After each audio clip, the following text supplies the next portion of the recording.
All right, hello everybody. This is Fred, the submarine guy.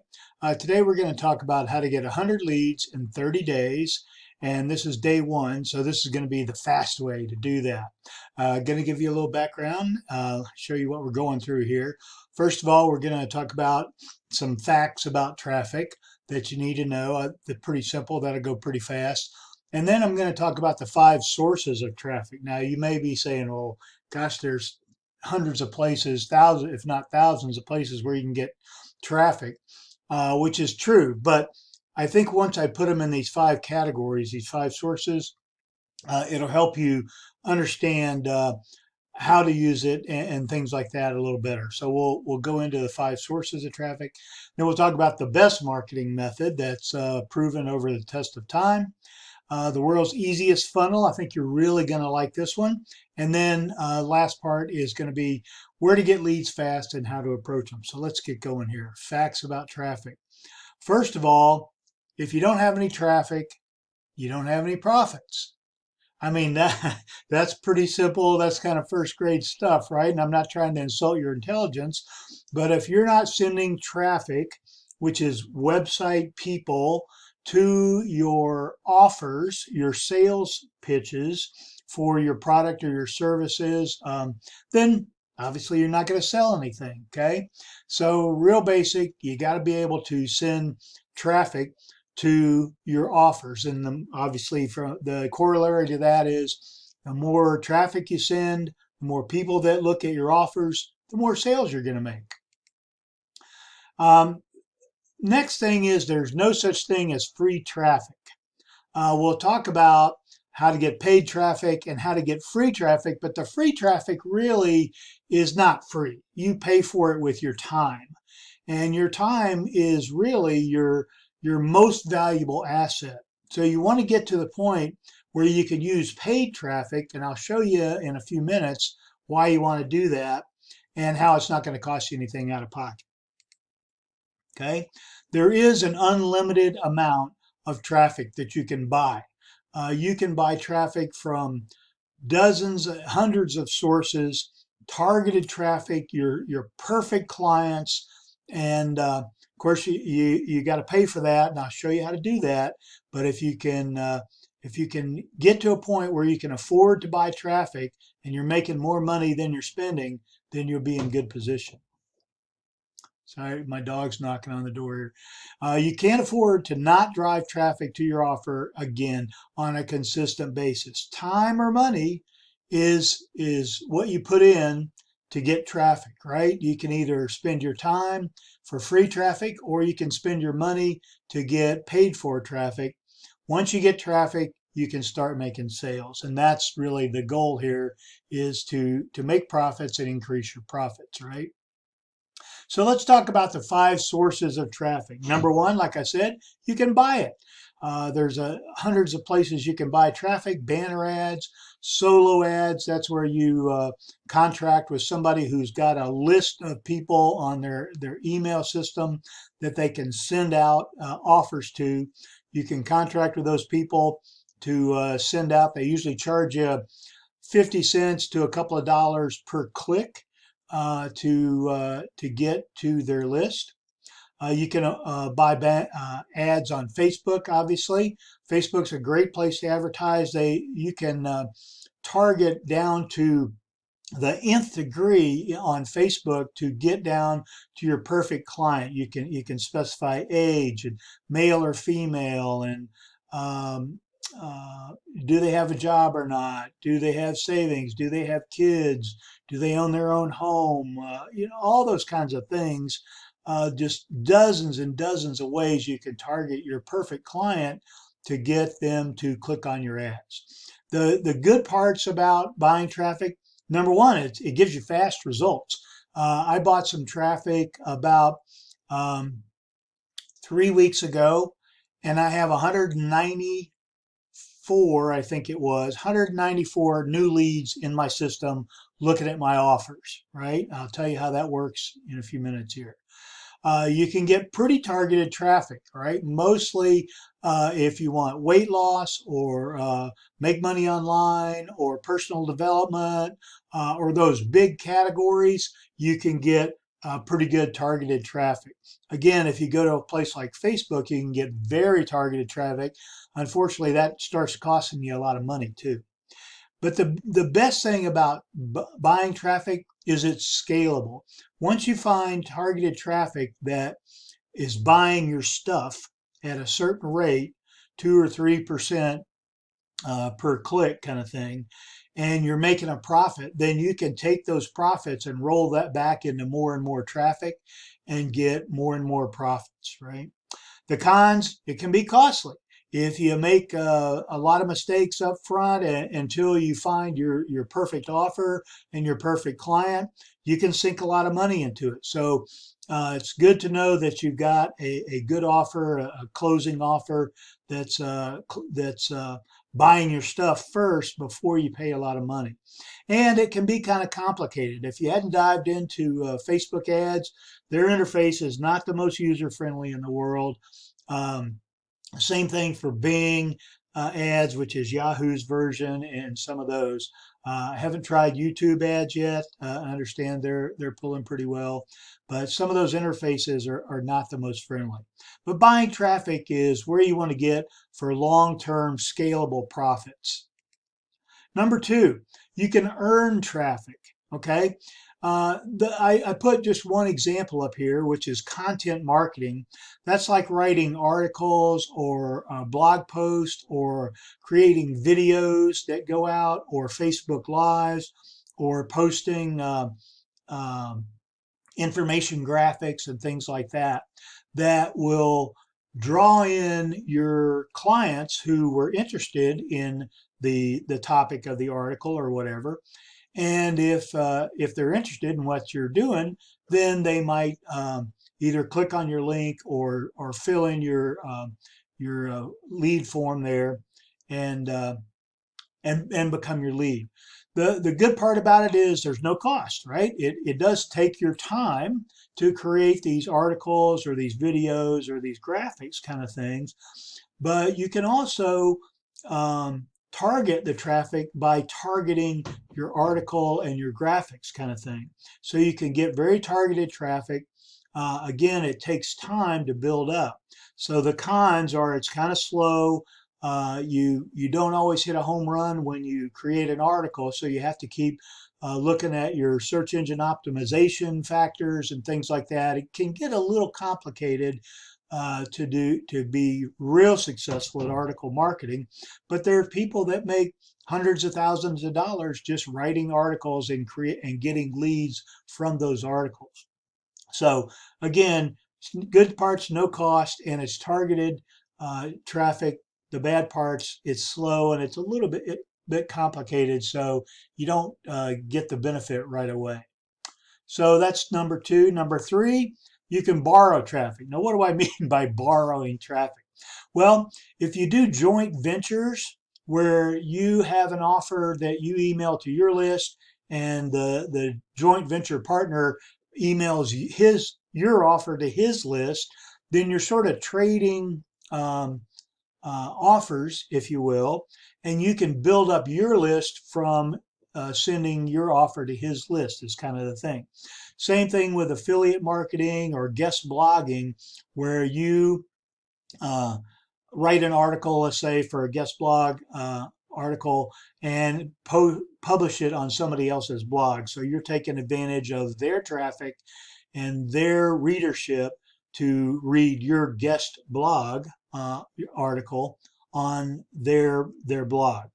The pros, the good part about this is it's fast. It can be pretty targeted if you pick your joint venture partners well, and it's semi-scalable. There's a lot of people that will trade joint ventures with you and affiliate offers with you, so you can build up your list pretty fast with this kind of lead generation. The cons takes a while to set up. You know, you got to make some friends online who have similar type lists. Obviously, you got to do some testing to make sure their list is reciprocal to yours.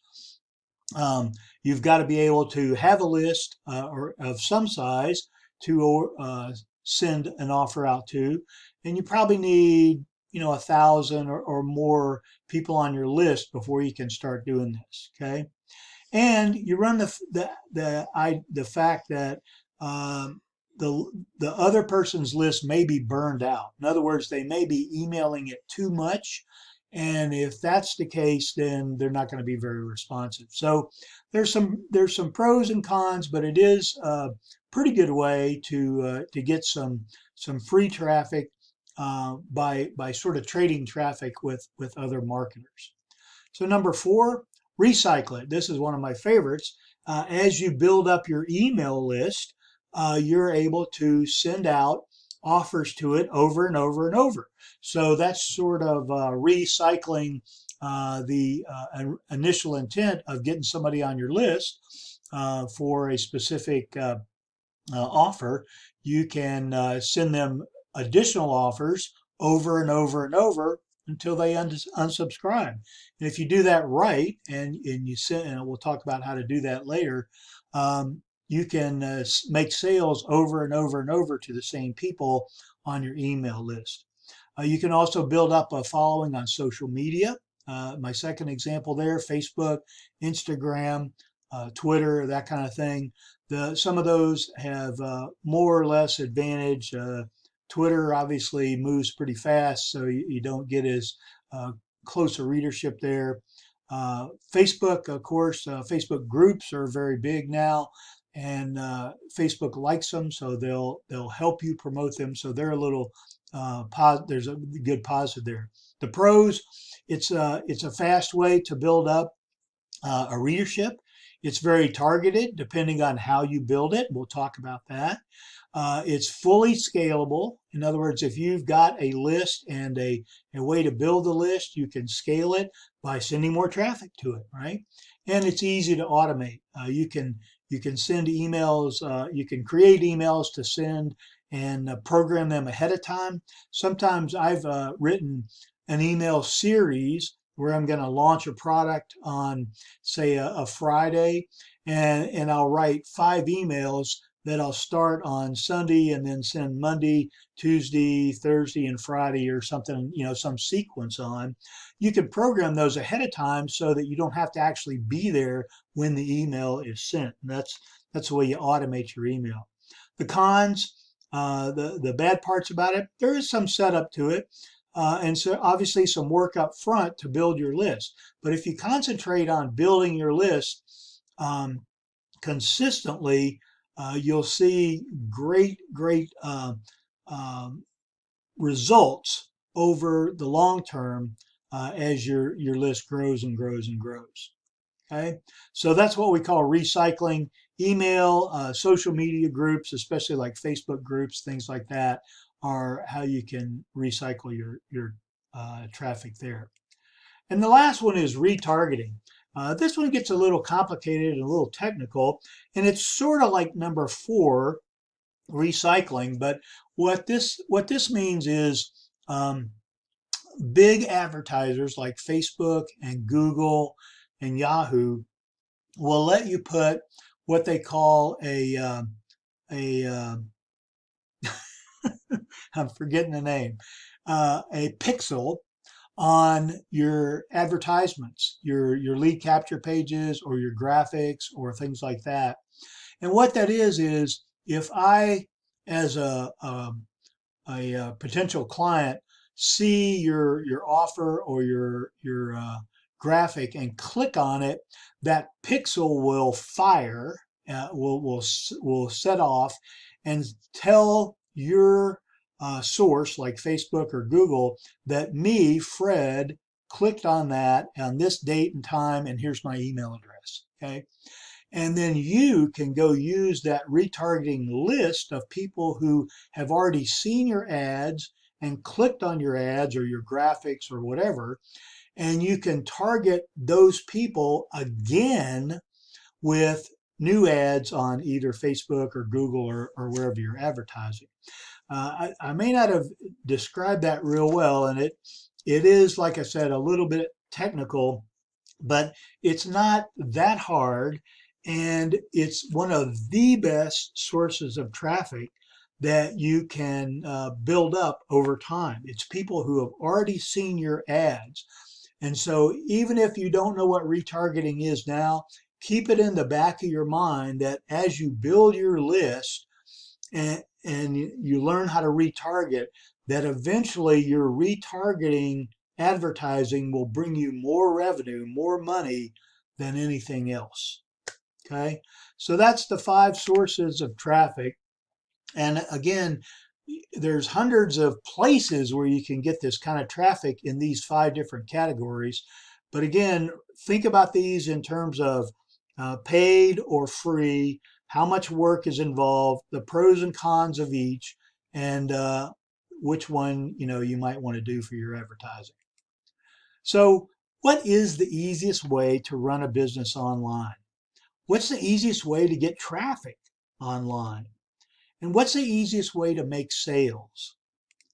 Would you believe it's email? Email is by far the most lucrative and the easiest to set up and build for the long term for your online business. Everybody's got email. Everybody checks their email. You can check your email on your iPad or your phone now on a moment's notice. Notice I have 3 or 4 different email accounts. I check them all on my phone. I check them on my phone all the time. I can delete, I can send, different things. It's easy to access email for everybody. And you can also link into websites or blogs or sales pages on your mobile devices. And people do that every day. So as you build up your email, you'll be doing what we're calling building your list, right? Your email list. And what you do with your email list is you build up this list of potential clients, potential prospects, and over time you send them different offers of things to buy. And guess what? They end up buying things and putting money in your pocket. Now, I put up here, ta-da, the world's easiest funnel. The other thing I wanted to talk about on this page is this is what's called a funnel. You've probably heard of you've got to have a funnel, you got to build a funnel, you got to use a funnel to sell things. Well, a funnel can be as simple as a 1-page lead capture page and a sales page, or it can be a Google Doc sales page, or it could be just an email list. I've sold things from my email list that I never sent people to a sales page until they went to pay. Okay.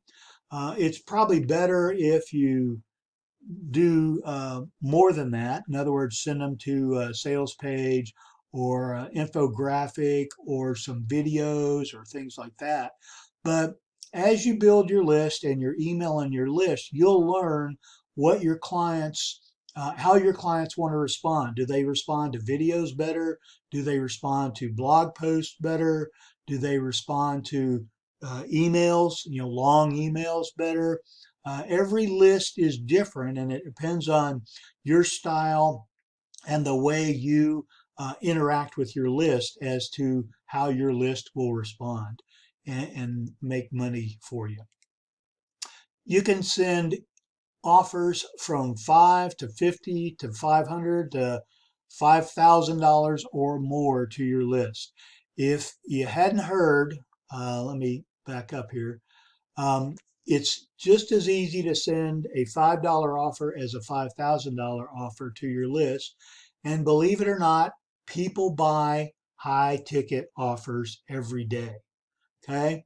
A lot of people will tell you to build up your sales process from a small amount, say $5 up to 50, 500, maybe 5,000 or numbers like that. A lot of people use 7, 17, 27. You've heard those kind of things. That's not a bad idea.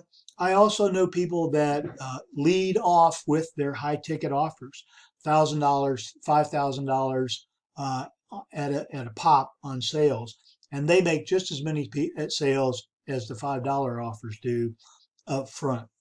So there's a lot of different ways you can arrange your sales process inside of your list. But my point is, this is your funnel. Building your list is the initial part. Emailing your list is the funnel part of talking to your prospects, sending them to an offer, sending them to a video, that sort of thing, and then them taking the plunge and buying from your list, your email list. Okay. So what do you do on each of these things? I've used the graphics again, and what I did here is I wrote out some things that you want to do when you're building your list. Number one, to build your list, you need what's called a lead magnet. A lead magnet is a free offer that you put together that can either be written like a PDF or maybe a video or a series of videos or audio or a series of audios, which is something that your prospect would give up their email address to get and consume. Can't be too big, can't be too long. You don't want to send them to a 6-week, 5-part course or anything like that, but something that they could use to help build their business if that's what your list is about, which is what my list is about. Example: I created a lead magnet one time from a bunch of private label resale articles. I'll talk about that in a few minutes. But I put together this document called 300 Power Words and Phrases to Use in Your Marketing, something like that. And I put in the 300 words. Actually, there was like 385 different words and phrases. I put in some headline formulas and things like that. And then I made a graphic for the front page, and I offered that as my lead magnet. I got 300 to 400 leads from that, and before I stopped, marketing it as my main lead magnet. So those kind of things are good. I've had lead magnets that were um, video series, a 3 video series on how to set up a lead magnet or something like that, that kind of thing. There's a lot of ways you could do that. I'll talk about that. I have some resources I'm going to put below this video where you can pick up lead magnets for free and create your own and build up your own lead magnets too. Obviously, you got to have some kind of autoresponder to be able to send emails. And I put this at the first part under build your list because your autoresponder is going to be where you collect the emails. Okay. And obviously you'll use it in part 2 under email your list as well, because that's where the system will come from. Also, your autoresponder usually does some of, if not a lot of, functions under what's called CRM, or customer relationship management kind of things. CRM is a business term which basically says how you treat your customers. Okay. And in your email list, you'll probably be able to see things like who opened this email, who clicked on this link, who clicked on that link, who never opened an email in the last 6 months. There's a lot of different things data wise which you can learn from your CRM system, your customer relations system, inside your autoresponder. Know and like. I put those 2 words here because, and trust is on the next list, but know, like, and trust factors are something we talk about all the time. One of the differences in selling online versus selling from a storefront is you don't know your prospect and they don't know you. Okay. So you have to make overt moves to let your prospect get to know you. Hopefully, will get to like you, and there's ways to do that, and then that will help them build up trust. Once they trust you, then they'll be much more likely to buy. Okay, so that's what the know, like, and trust factors are about. In the first part, when you build your list, your first job is to get people to know you, and that means you personally. Maybe you're if you're a family person, if you've got kids, if you're older, if you're younger, whatever you think is important about you, about what you want people to know about you, and you need to put that out there and let them know about you. Hopefully, from that they'll learn to like you. I always use an About Me page. That's kind of a dull name, but it's a page about me, right? Mine. I'll give you a link below here to show you mine. It's a one-page thing. It's got my picture. It's got some pictures of my kids. It's got some pictures of vacations we've taken or something like that. It talks about my work career, where I was from, what I like to do, my hobbies. Uh, Things like that. One page and a half, and then of course it has some of my contact information down at the bottom, and a link to one of my offers too. I get people from my About Me page signing up for my lead magnets. So that's another good way to advertise. Not a sales page, but a page where you might make some sales if you drive them over to find out about you. And then of course social media. If you're building your list from social media, from graphics or articles or with a group or things like that, your social media account will help them, your prospects, get to know you, get to like you. So building your list has a lot of things to do with it.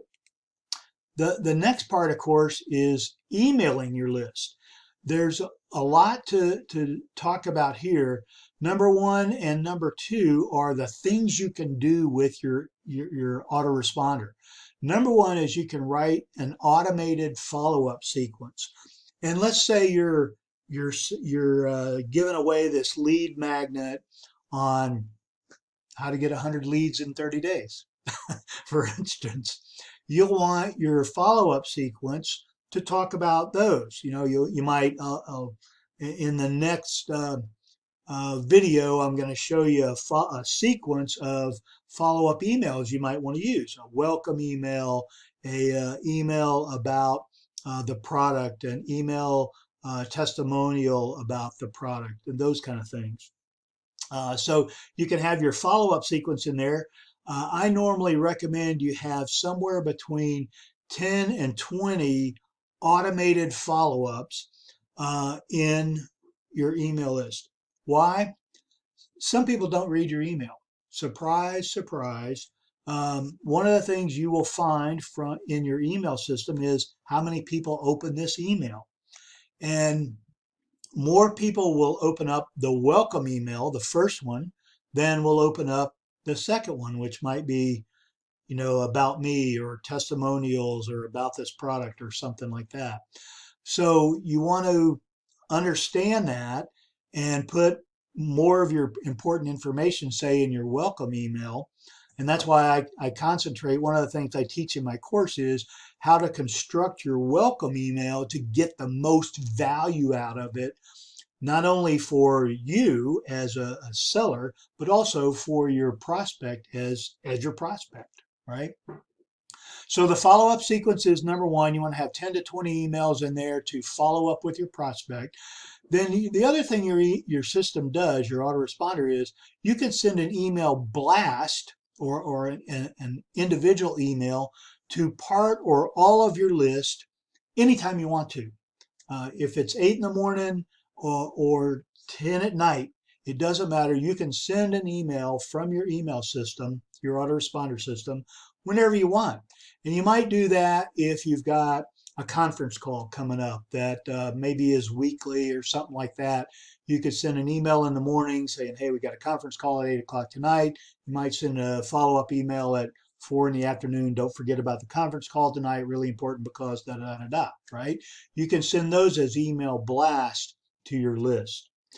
The other thing, number three, there is launch. If you're launching a product or a new service, say you're starting a coaching business or something like that, you could send a series of emails kind of building up to that new coaching service that you're providing or something like that.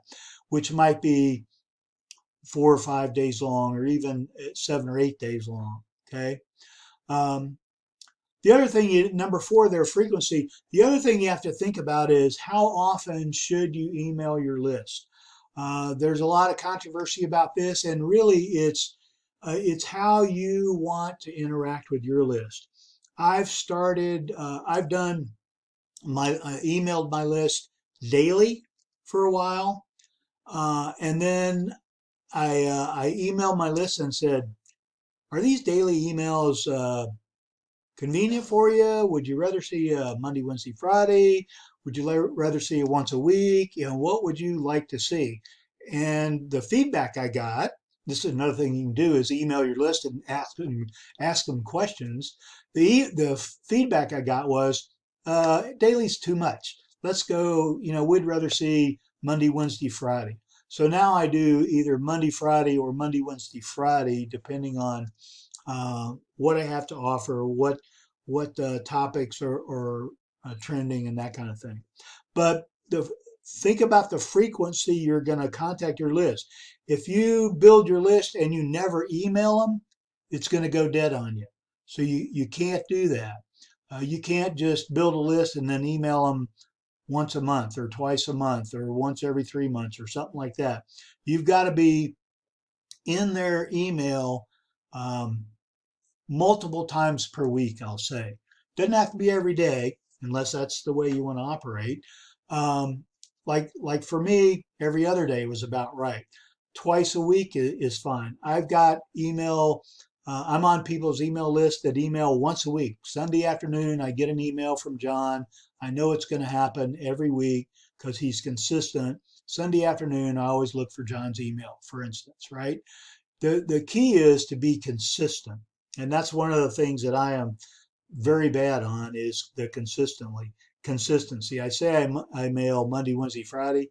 I'm not always perfect on that. Okay. Again, your About Me page comes in here. Uh, Remember what I said in the first part is people don't read every email. So make sure you put your About Me page in frequently, either in your PS or as a separate email about me. And you can give it a different name if you want. That's obviously um, boring. Number seven is maintenance, and this is a really boring topic, but this is an important thing to do for a number of reasons. What maintenance is cleaning your email list.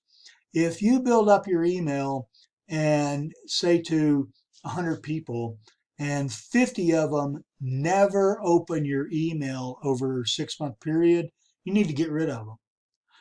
Why? Well, there's a little bit of controversy here, and maybe 6 months is not the right number, but um, what they're doing is bogging down your email. And the reason that's important is the internet service providers, the ISPs, the people that actually send your email and across which your email travels, look at open rates. Okay. Yeah, they're big brother. They're looking at you. But if nobody's opening your email, they're going to put less and less priority on delivering your email. And that's the last thing you want.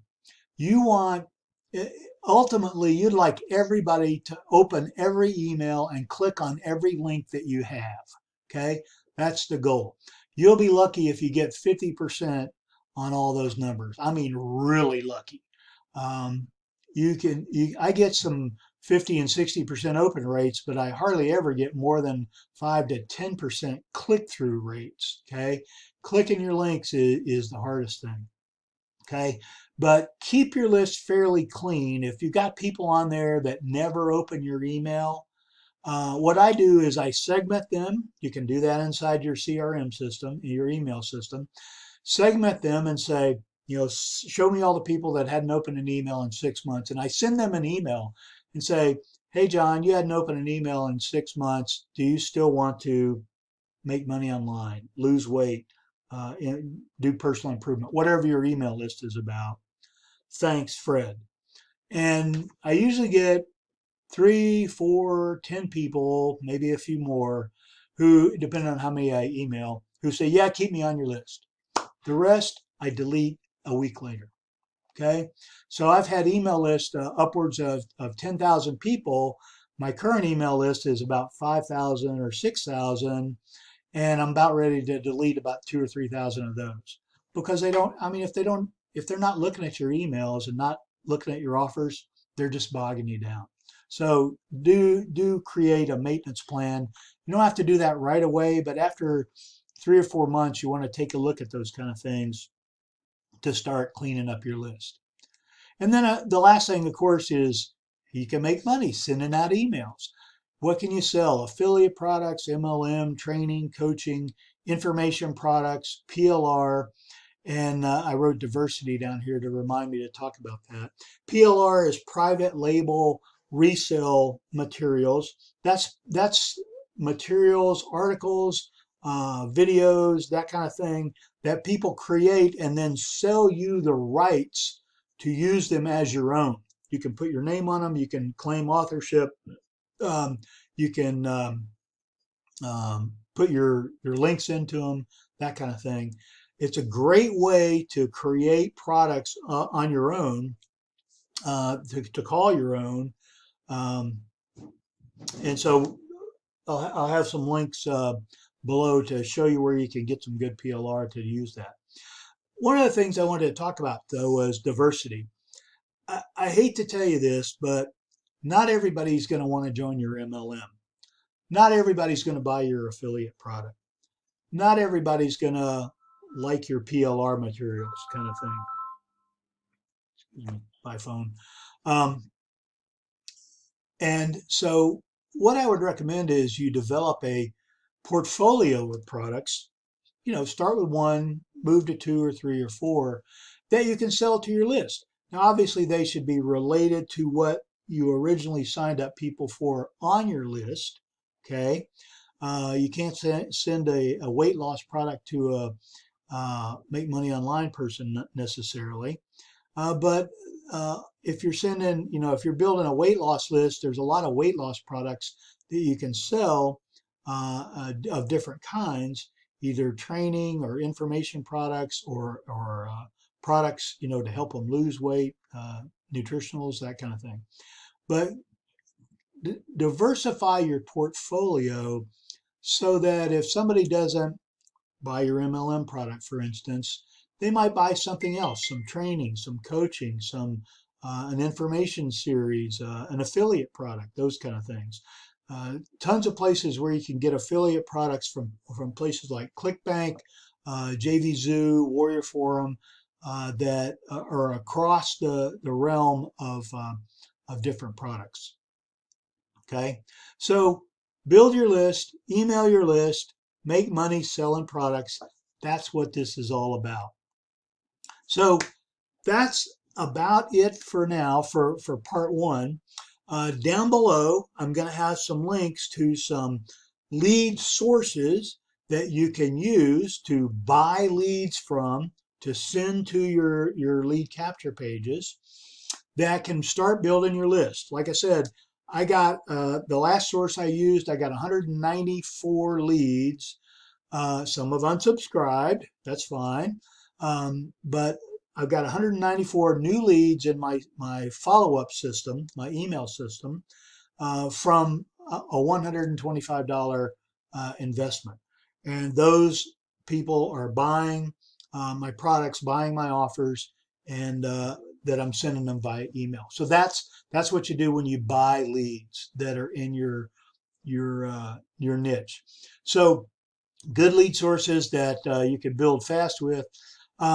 The next meeting will be in about 24 hours. I'll send out an email about that, about some free methods for getting 100 leads in 30 days. It's a little more work intensive because if it's free, there's work you got to do to make it happen, right? I said here Saturday evening. It may be a little after that due to my technical problems. And if there's any comments I get on this, I'll reflect the answers below here in the blog post. So that's about it for now. That's the end for today. I hope you've enjoyed it. I'll give you a link to these slides so that you can review the slides. Obviously, the video will be available that you can review the video. And then once I get the next video done, I'll put it down below this as well. Thanks a lot. Hope you enjoyed this and got a lot out of it. Start building your list. Start selling to your list. You're really going to enjoy the profits. Have a great day.